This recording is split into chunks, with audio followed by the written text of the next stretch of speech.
Hello and welcome to another episode of GSA Does That. You're listening to the podcast that uncovers the stories behind the federal agency delivering effective and efficient government. I'm your host, Rob Trubia.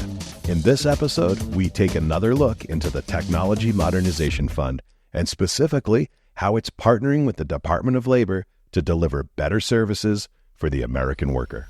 Joining us in the discussion are TMF's new Executive Director, Larry Bafundo, and Department of Labor's Chief Information Officer, Mr. Gundeep Ahluwalia. Both men have an impressive track record of tackling massive technology modernization projects across the government, improving the lives of millions of Americans in a profound way. And as a bonus, they both excel at explaining technology in a clear and relatable manner that anyone can understand, even me. In our discussion, we'll explore why the TMF is needed and how it presents a unique opportunity to modernize digital platforms for the agencies it partners with. We'll also uncover why the Department of Labor values its partnership with GSA so much, and we'll discuss the President's call for AI proposals across the government. Thank you for listening and subscribing. To learn more about GSA Does That, visit us online at gsa.gov/podcast. All right, let's meet today's guests. Well, Larry, you're relatively new to your role as Executive Director of the Technology Modernization Fund. I wondered if you might tell us a little bit about your background and why you wanted to lead the TMF. Sure, yeah. So I've worked in both the public and private sector. I've gone in and out of government recently. I've also worked at or with every level of government, so federal, state, and local. So developed some interesting, I think, perspectives of the different types of problems and how certain problems are similar at different levels. I actually started my career in government, or my interest in government, when I was working in the private sector. I was actually working for a technology consultancy back out in the San Francisco Bay Area.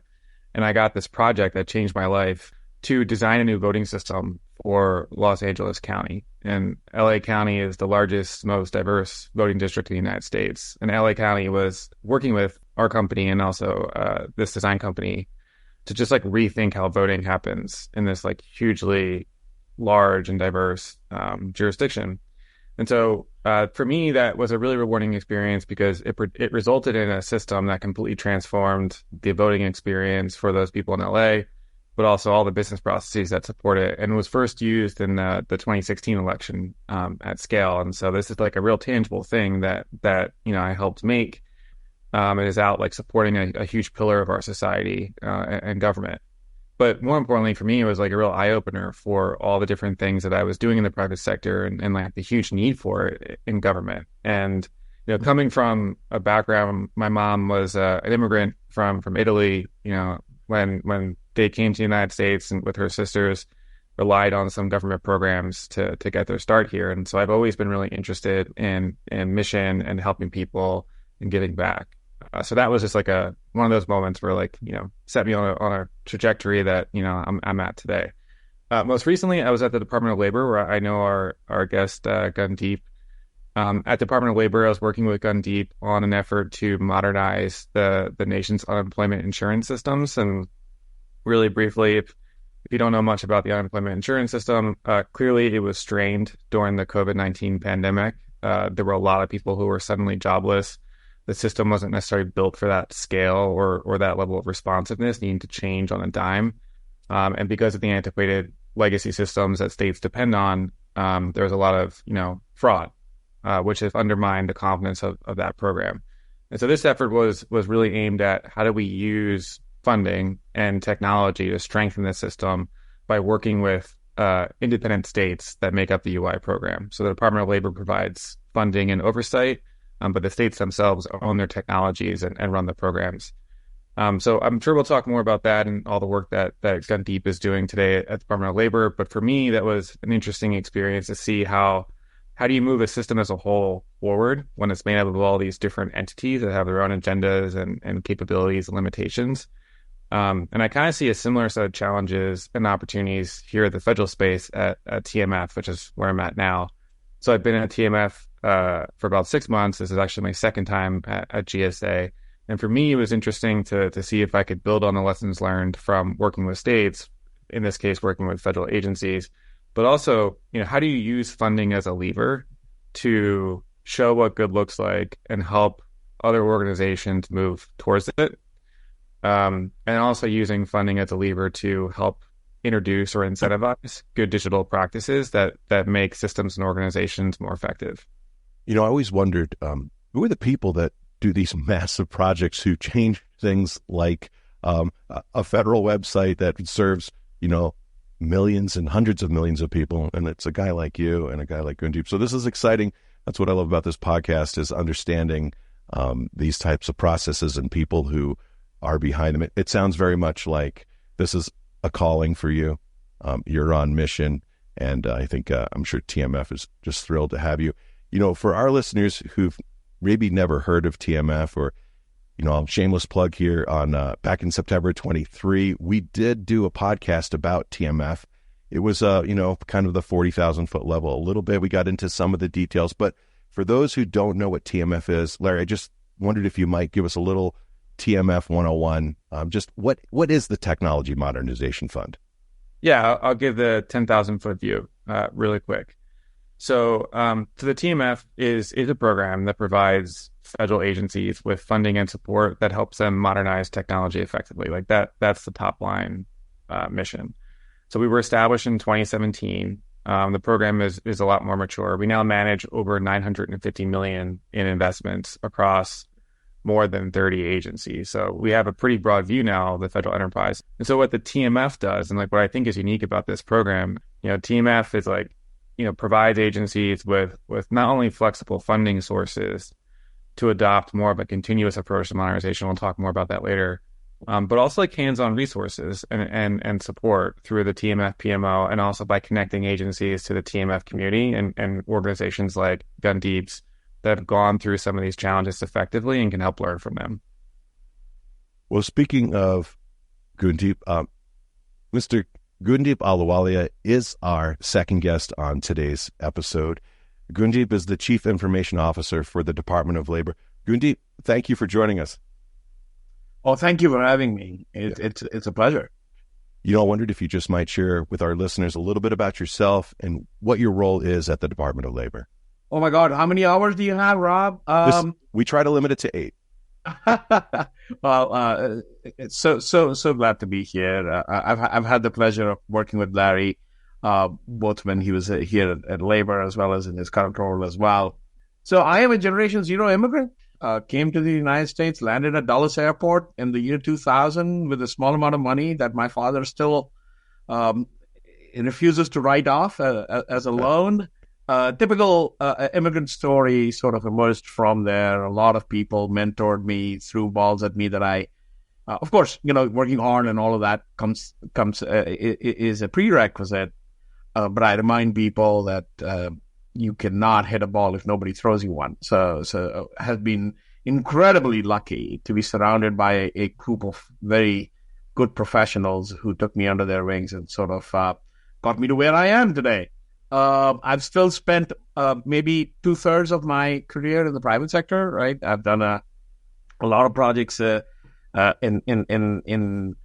truly digital transformation, business process reengineering, managing data for business outcomes, right? So before the podcast, we were talking about my background. I'm a mechanical engineer with a MBA in marketing and finance, and I'm a CIO of a cabinet level agency, right? So either I'm confused or I have a diverse background that helps me build these technological solutions that are actually focused more on the American worker or the purpose for which we are building. And that's where I focus most of my time.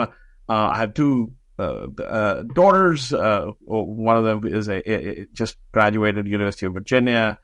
When I'm not working for Labor, I am a EMT. So if you come to Loudoun County and call 911, you might see me respond on Sunday nights. So that's a little bit about me. Wow. And how I've been at Labor for 8 years, by the way, which has been an amazing journey. From when I arrived, there was no Wi-Fi at 200 Constitution Avenue, and my daughter refused to come to work with me, to where we are today in COVID, where DOL was, I would say, one of the resilient agencies who was able to respond fairly quickly with a distributed digital infrastructure across the nation that allowed us to operate without missing a beat. And you mentioned that you and Larry have worked together in the past. I was curious when I was looking at this, and it was at the Department of Labor, I think. What are some of the first projects you started working on together? I mean, you've been modernizing government together for some time now. Yeah, so I think the focus was Larry joined us to form the UI system and build resilience into it. He talked a little bit about how there was a tsunami of claims, and suddenly the unemployment grew in a system which is a federal-state partnership, right? To build a distributed resilience that allows us to combat fraud, waste, right? While making sure that a person who's undergone a life event gets his benefits quickly and the right amount and in a timely fashion is a huge undertaking, right? So Larry joined us for that purpose, and he was in the Office of Unemployment Insurance Modernization that was totally focused, but partnered with OCIO to do that. I think a lot of good outcomes came out of it, right? So I'll speak of one, and then I'll probably throw it to Larry for others. One of the big things was for fighting identity fraud, right? So we all talked about, hey, we need ID proofing, and we need to make sure that when Gundeep comes in and files a claim, he's Gundeep, right? So we partnered at that time with creating a digital pathway to do your ID proofing, and that was through login.gov. It was an amazing success.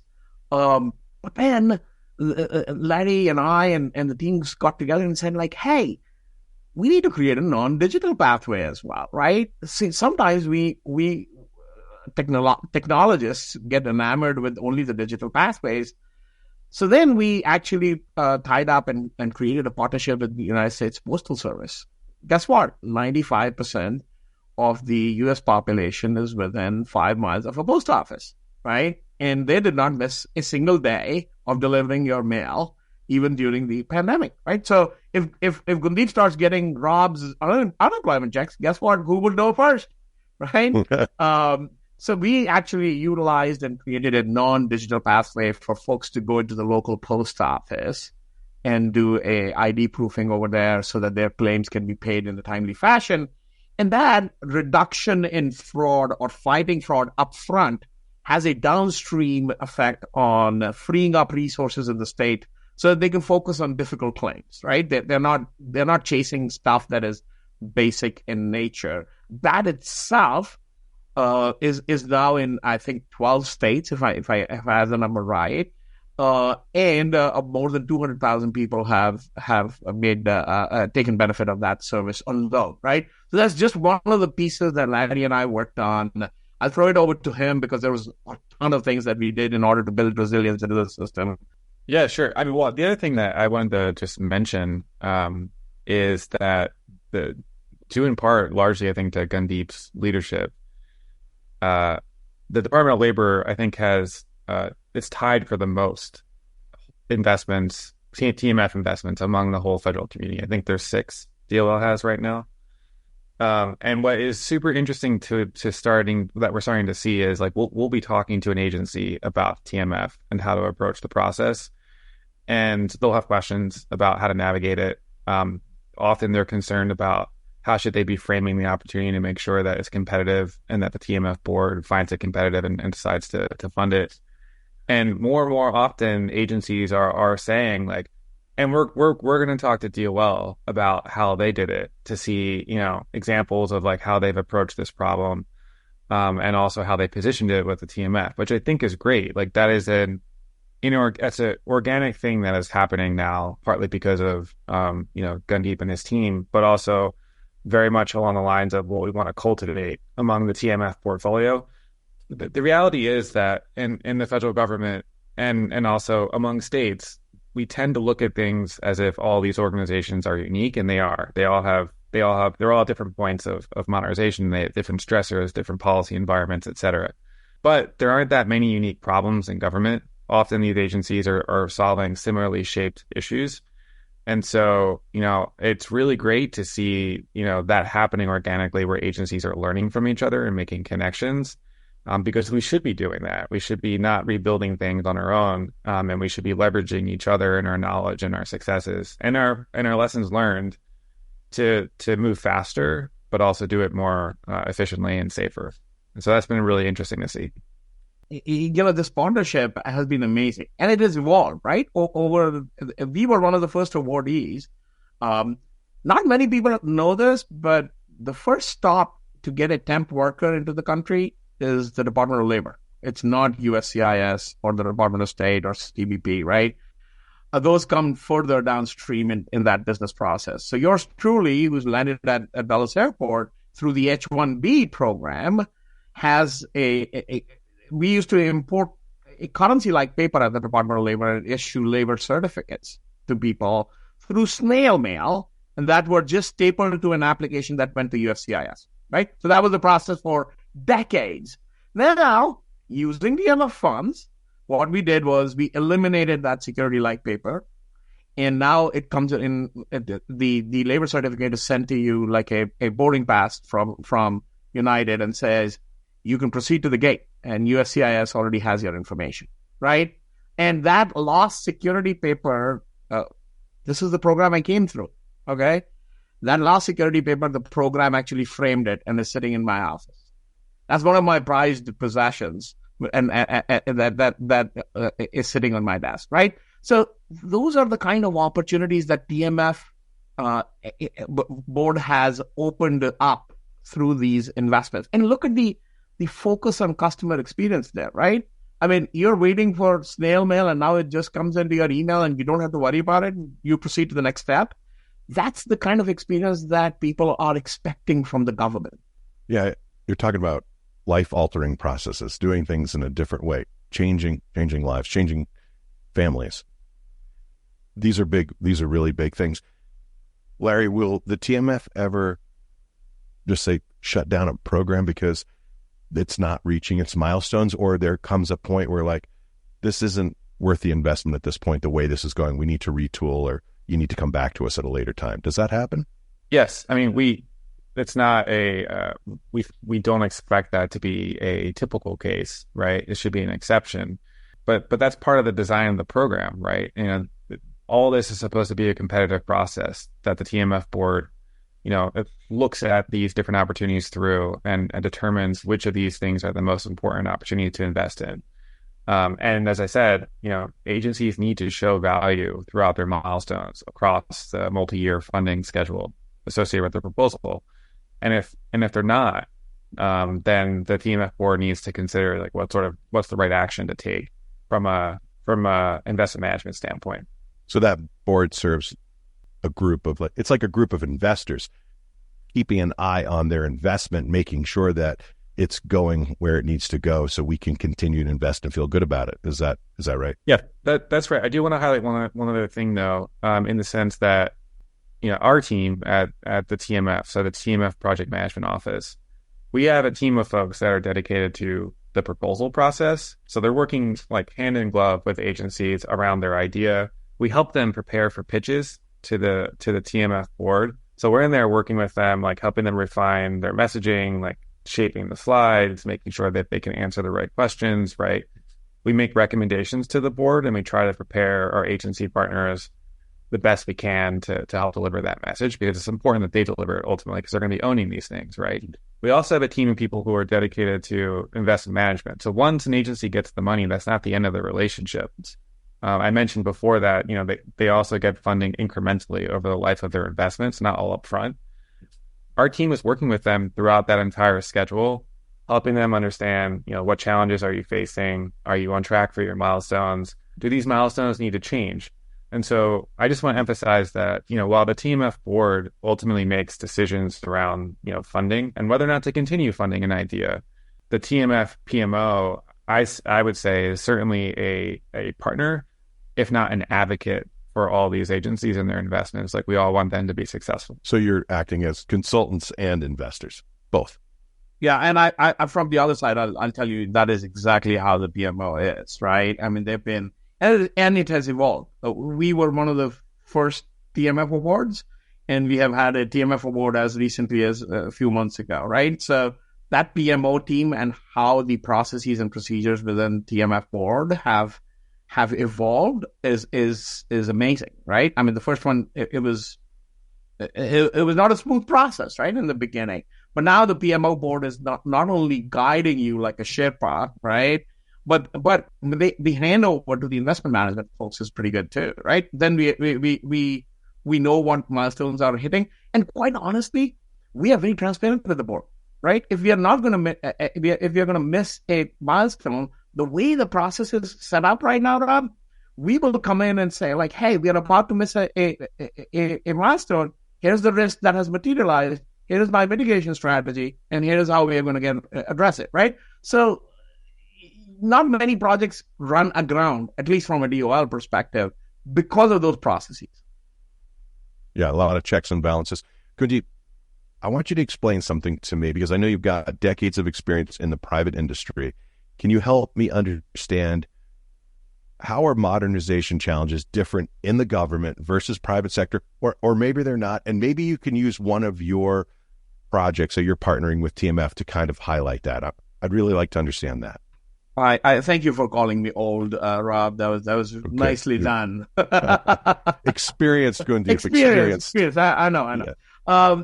And so I think that there are challenges that are unique to the government, and then there are challenges that are not unique to the government and are a element of the size of an operation, right?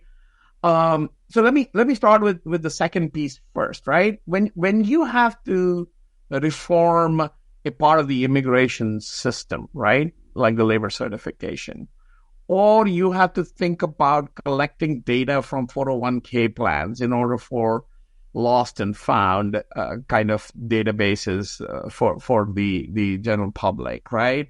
Or invest. These are all things that require a lot of analysis, a lot of understanding of what the levers are, some level of research, some changing of forms. So there's a lot that goes into it. A lot of planning goes into it, right? And I would say that there are the risks associated with that kind of a enterprise change that impacts potentially millions of people is not unique to the government, right? It is, if you're going to make a change of that scale, right, the risks associated and how you manage them are not unique to the government in my mind. How we manage these risks, though, in the government sometimes are unique challenges that we create for ourselves, right? For instance, right, there are challenges that are created from a regulatory standpoint. I collect data for a certain program. Now I know that data is useful for another program, right? But I can't use it because that's how the regulation is written, right? So there are certain barriers that are created by law or by regulation that frustrate sometimes the digital transformation folks because I want to go places, right? But I also have realized that those safeguards are created for purpose, right? Because it actually is to safeguard against misuse, right? That you collect the data for one purpose and use it for another. So I understand but that is a construct that is unique to the government, right? We talked about funding cycles, how the annual funding cycles are so, in my mind, they're not timely, first of all, right? Every year we get a budget for the year midway through the year. I mean, that's not how you run the railroad, right?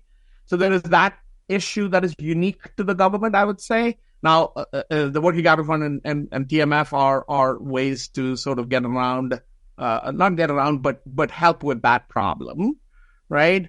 Three is I would say that we do not focus on our people as much as we should, right?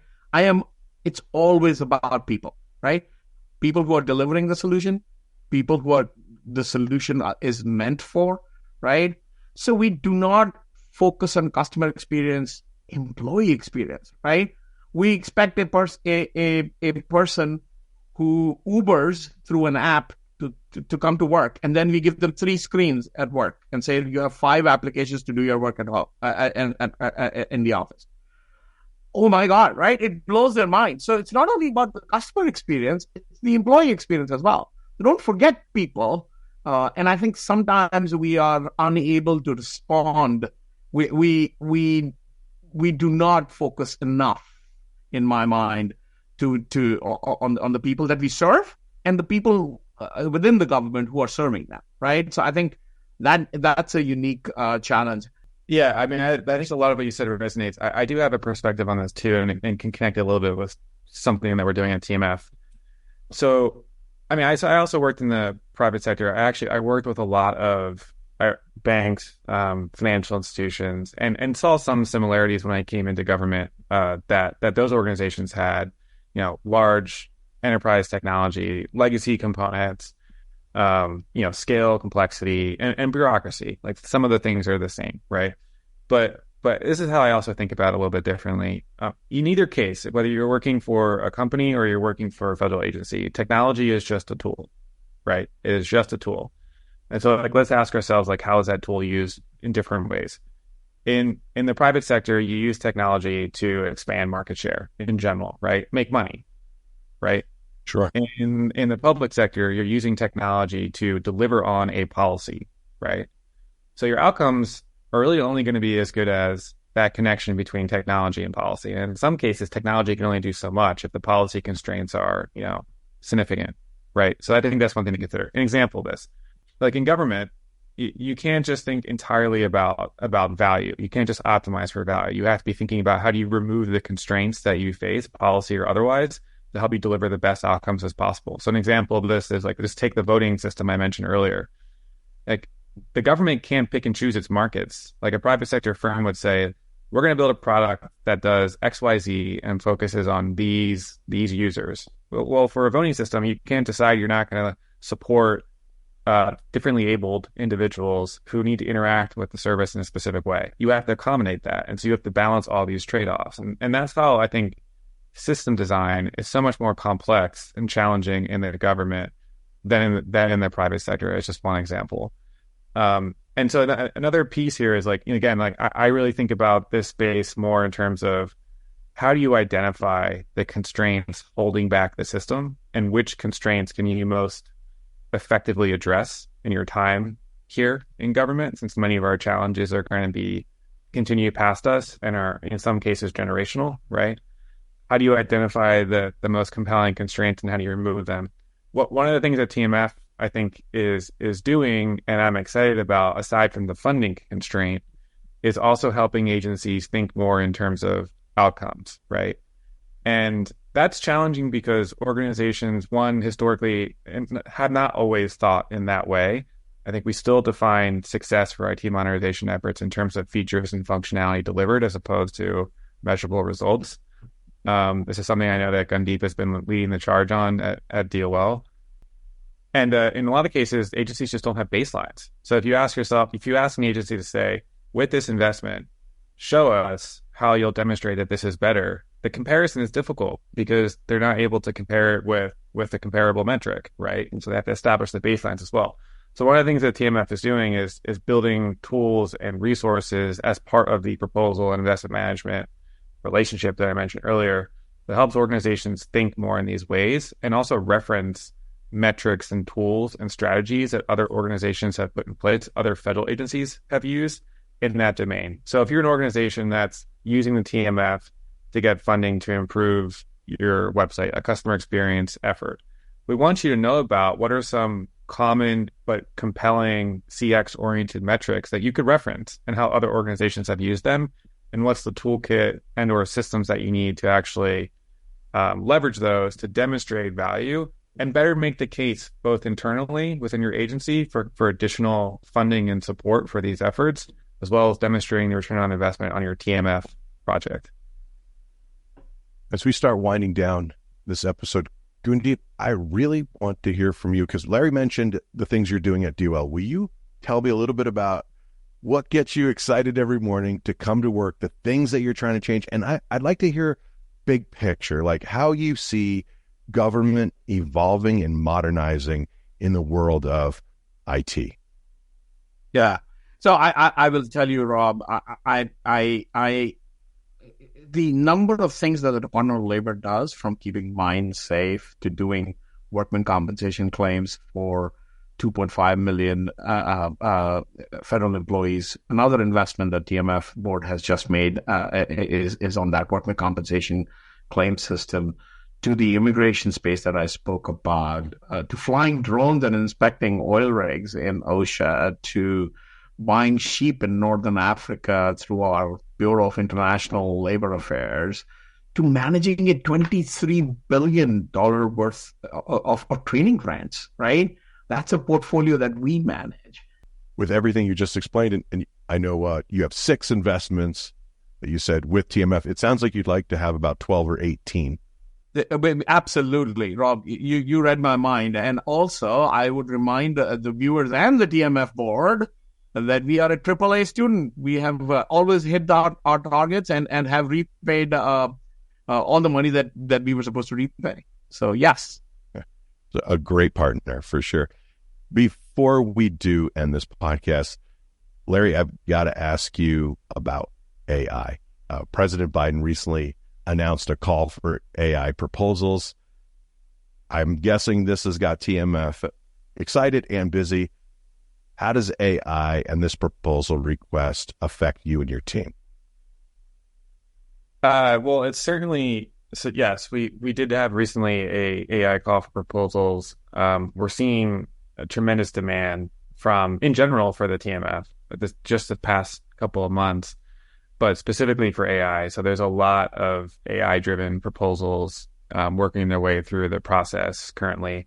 And you'll probably be seeing some announcements around some of the funding decisions that are being made, based on that first cohort of proposals. But yeah, we see this as a growth area, an area of particular focus for the TMF moving forward, in part because of the excitement around AI, but also the potential promise of these technologies helping to streamline workflows, in some cases improve decision making, and also support and strengthen customer experiences. So we would definitely see this as a huge opportunity. And we're also very interested in helping the broader federal technology ecosystem, again, learn from successful projects and better share insights and tactics, lessons learned. Well, Larry, final word from you. I'm just curious where you see TMF in a year or two, maybe even a decade. How are you evolving? Where are you headed? I think one of the things, just in terms of the near future, that I'm very excited about in terms of the TMF is, so the TMF sits on, as I mentioned before, like close to $1 billion worth of investments, or will be at some point soon.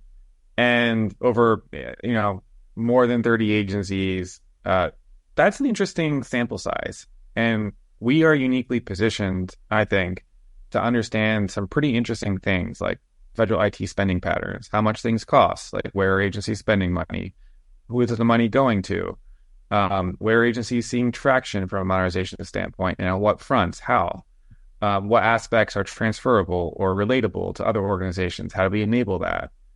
So I really feel like TMF has now cultivated this basis, or this community that, one, I think we want to help enable to make connections and learn from each other, but two is like, what can we learn from that, and how can that inform future policymaking, future budgeting strategy for the IT modernization space, and ultimately better understand like where is the best return on investment on these types of things.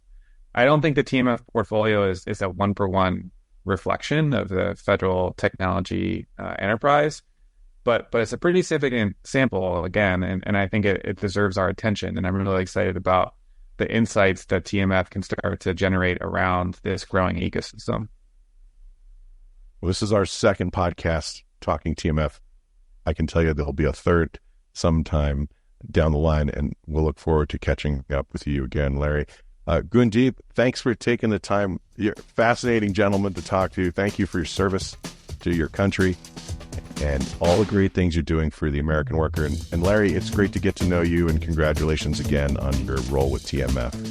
Hey, thank you for joining us. We hope you enjoyed our discussion, and a sincere thank you to TMF's Executive Director, Larry Bafundo, and DOL's Chief Information Officer, Mr. Gundeep Ahluwalia. These men are both leading the way in making government services more effective and efficient for all of us. We learned why the TMF is essential for modernizing digital platforms and how the partnership between the Department of Labor and GSA is driving innovation and better services for the American workforce. Join us next time as we explore how the bipartisan infrastructure law is paving the way for GSA and Customs and Border Protection to modernize our land ports of entry. Thank you for tuning in to GSA Does That. Don't forget to subscribe to our podcast on your favorite platform and consider sharing this episode with friends and colleagues. To suggest a topic or guest, drop us an email at gsadosthat@gsa.gov. I'm Rob Trubia, joined by our executive producer, Mr. Max Tempora. This episode was brought to you by the General Services Administration, Office of Strategic Communication. I hope you have a great rest of your day.